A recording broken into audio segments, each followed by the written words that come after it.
In the previous video, we went over how to properly set up your work area for plating, but let's now go over the recommended settings for 14 karat gold.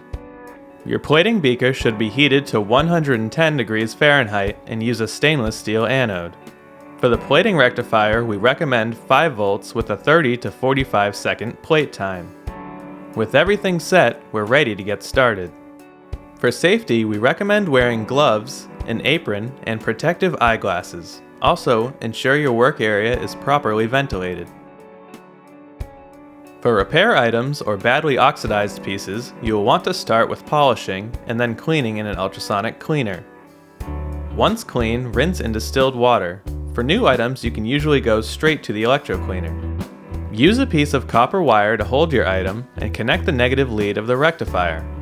Electro-clean for 1 minute at 125 degrees Fahrenheit with 5 volts applied to the stainless steel anode.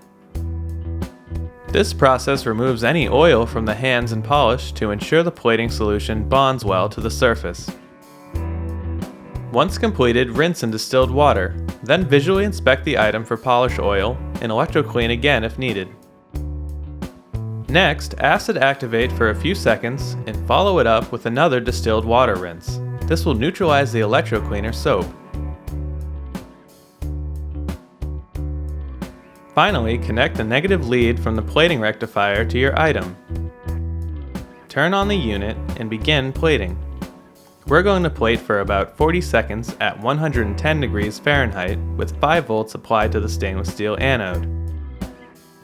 Make sure to visually inspect the item throughout the plating process.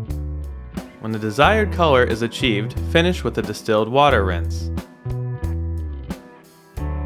Well, there you have it, a perfect 14 karat gold plate. If you have any comments or questions, please leave them below or feel free to contact us, and be sure to check out our playlist of plating videos. Thanks for watching.